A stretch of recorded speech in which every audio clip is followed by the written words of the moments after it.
देश के प्रधानमंत्री नरेंद्र मोदी जी के दौरे से पहले इतनी बड़ी दुर्घटना होना, राजस्थान के शासन और प्रशासन पर सवाल खड़े हो रहे हैं। तो क्या राजस्थान के अंदर गाय और ओरण की बददुआ लग गई है? रविंद्र सिंह भाटी को अब लंबी लड़ाई लड़ने की जरूरत नहीं है।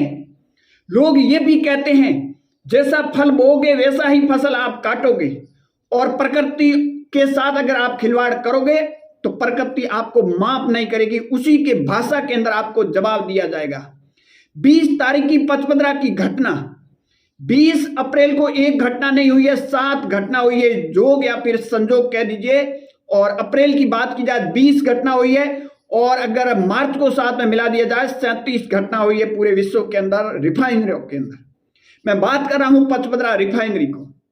पचपदरा रिफाइनरी नरेंद्र मोदी जी की ओपनिंग से पहले इतनी बड़ी घटना होना और उसके बाद में शासन और प्रशासन पर सवाल तो उठना लाजमी है। परंतु अब क्या हो क्या रहा है ये देखिए।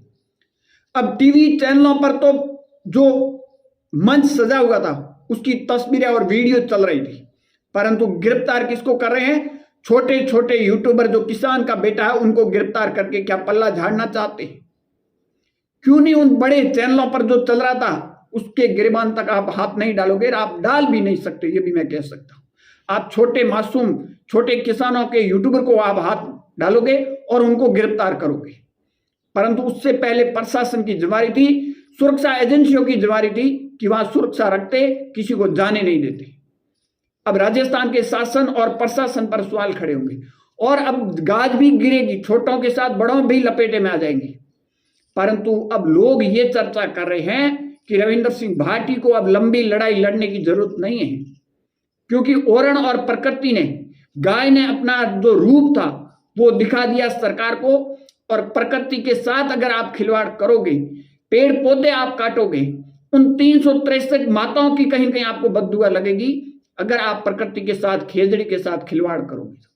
आपने देखा होगा जहां भी प्रकृति के साथ, पूरे विश्व को आप उठाकर देख लीजिए, जहां भी पेड़ पौधों और प्रकृति के साथ खिलवाड़ हुआ है वहां टाइम टू टाइम है वो रूप देखने को मिला है।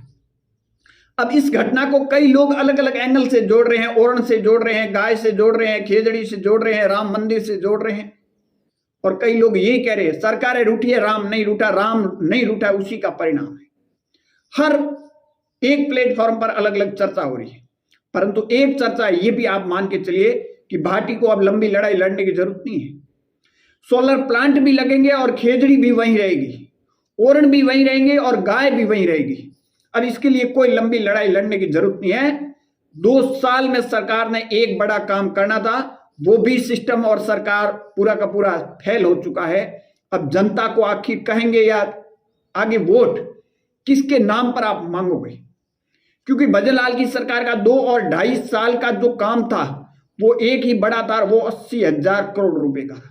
ये पैसे ना सरकार के थे ना किसी और के थे, ये जनता और आम गरीब किसान के टैक्स पेयर के पैसे थे। और अब इसकी लागत और भी बढ़ेगी क्योंकि दोबारा काम होना है और एक बार फिर ओपनिंग है वो टल जाएगी। परंतु एक बात आपको माननी होगी कि अब गायों के लिए और गोचर के लिए और खेजड़ी के लिए अब लंबी लड़ाई लड़ने की जरूरत नहीं है। प्रकृति ने जब जिम्मा अपने कंधों पर उठाया है तो जवाब भी उसी भाषा में दी जाएगी। पूरे दुनिया के अंदर अगर आप देखोगे तो 20 अप्रैल की 7 घटना हुई है। अप्रैल पूरे की आप दुनिया में देखोगे तो 20 घटना हुई है, और मार्च को साथ में मिलाओगे तो पूरी दुनिया में 37 घटना हुई है। ये जोग था, संजोग था, इस बात पर मैं नहीं जाऊंगा, परंतु प्रकृति के साथ खिलवाड़ है वो कभी माफ नहीं करेगा। अब राजस्थान के शासन और प्रशासन पर ये सवाल खड़े होते हुए नजर आ रहे हैं कि आपने इतनी बड़ी, देश के प्रधानमंत्री नरेंद्र मोदी जी के आने से पहले इतनी बड़ी आपने घटना हुई, आखिर आप कहां थे, क्या कर रहे?